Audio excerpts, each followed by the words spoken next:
Hey everyone, welcome back to another coding challenge. Today we're going to make a swirl draw program. I don't really know what to call it, but this is what I've come up with. So you'll see here we've just got a blank black screen, and if we draw on it, you'll see that we can create some really cool patterns. So let's get started.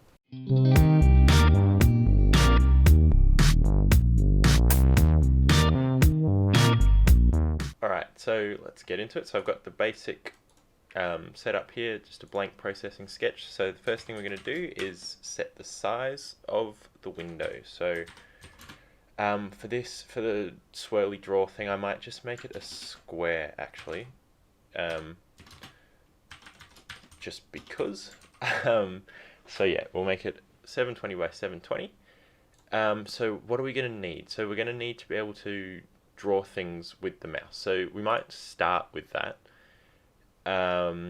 So we're going to use the mouse pressed and mouse dragged functionality. So we're going to have to store the previous location of the mouse so that we can draw a line from it to the new location of the mouse, if that makes sense. So we'll get two floats going. So float previous x and float previous y. So then if we go void mouse dragged, which is an inbuilt function, we should be able to say that we want to draw so we want to draw a line from the previous x and the previous y to mouse x and mouse y. So if we run this now, it'll probably throw an error because we haven't set the previous x or the previous y to anything.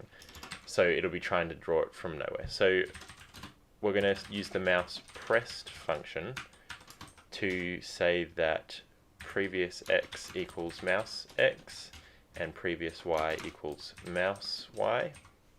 And then we're going to do the same thing in the drag function after we've drawn the line. So we'll draw the line and then store the mouse. So, I forgot a curly bracket. So if we run this now, we should get, so here's our program, there. So we've already written just a basic drawing program, so we can draw lines wherever we want. So it's going well so far.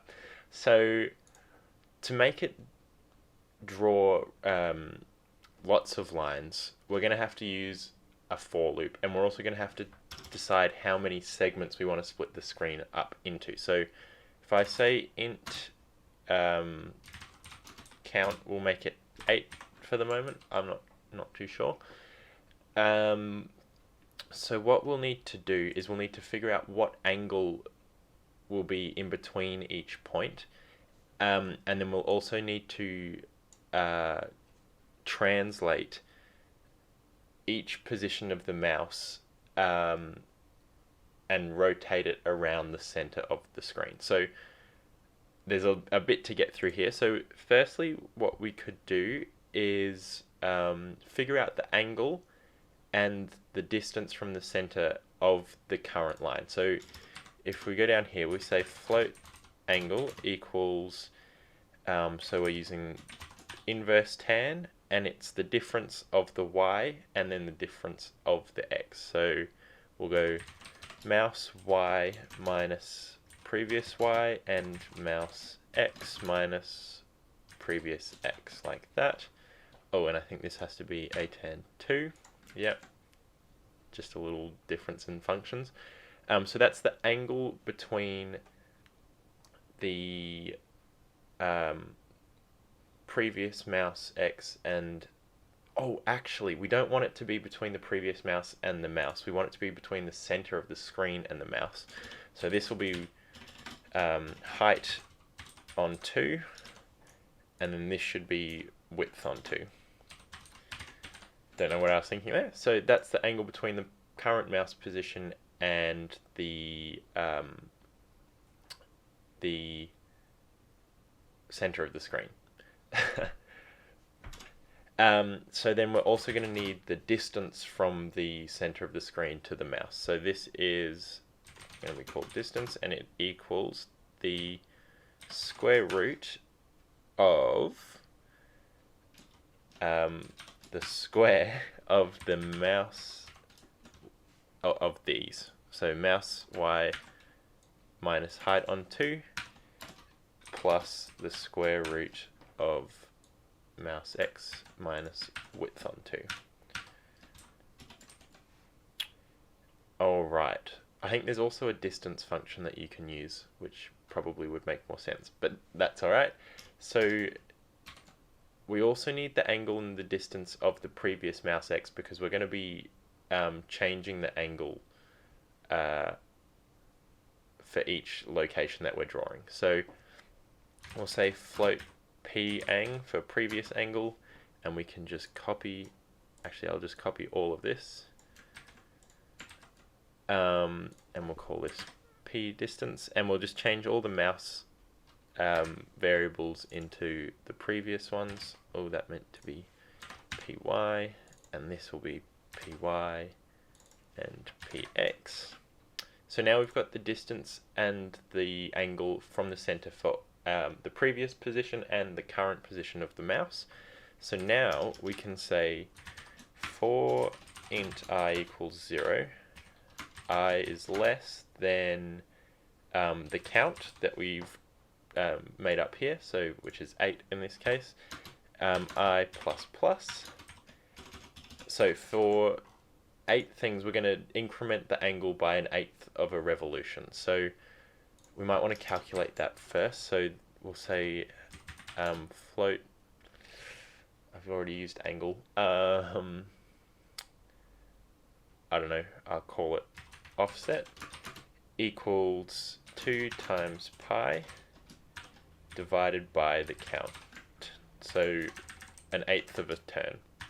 So what we'll do in this for loop is we'll say that we want a line from, so we've got the initial angle, so we need to get the x and y locations. We need to translate back from the angles and distances back into x and y. So we'll say float x1 equals the cos of that first angle that we found plus I times the offset.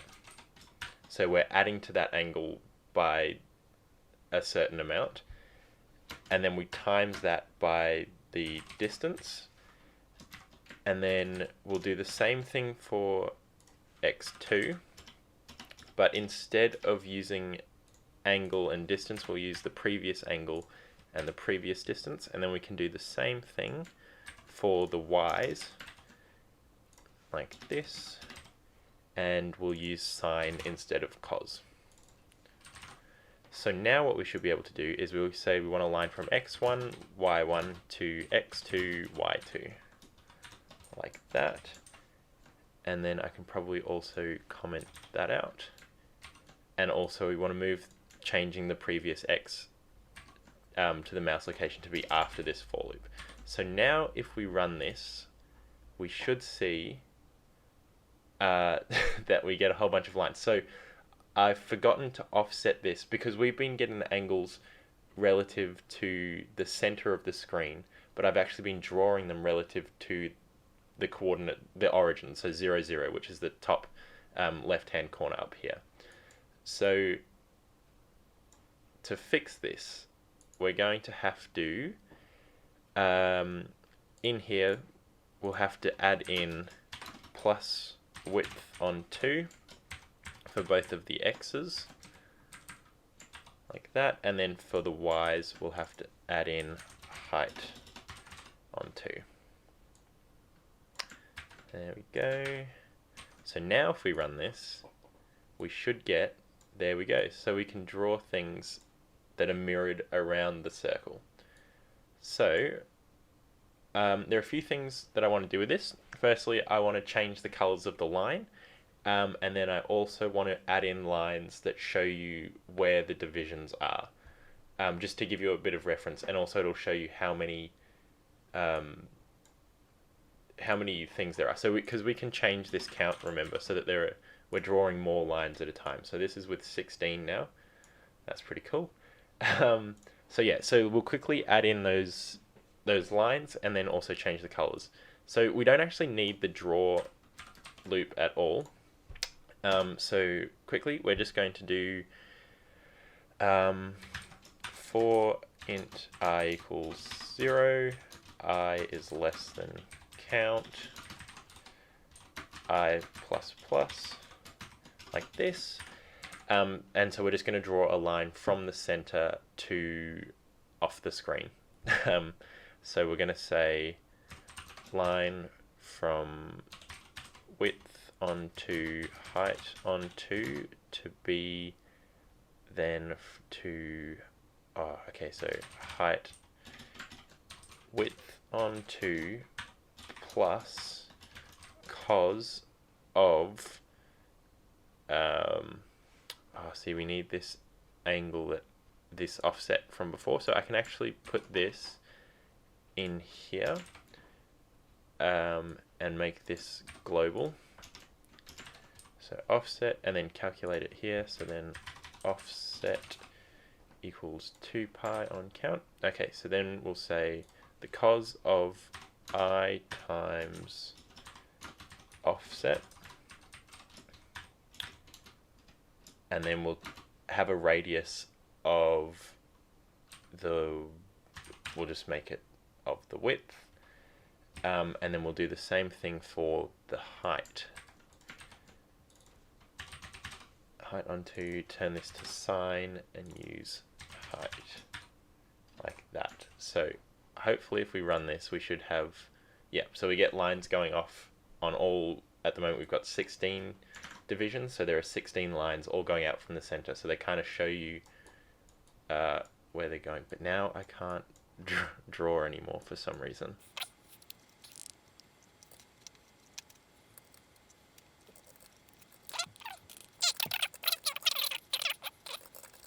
Maybe we just need a blank draw function. Okay, so we just needed a blank draw function in there. You can't actually delete the draw function because I assume these void mouse pressed and mouse drags only work if there's a draw loop, so that has to be there, which is kind of silly, but that's alright. So yeah, we've now got these divisions. So I might try and make those lines, the offset, the division lines, not as pronounced. So what I'm going to do is I'm going to make the background be black, and then I'm going to say stroke of something not too bright, so we'll try 50, and then after that I'm going to say color mode HSB, and then down here, based on the distance that the mouse is from the center of the screen, I'm going to color it. So I'm going to say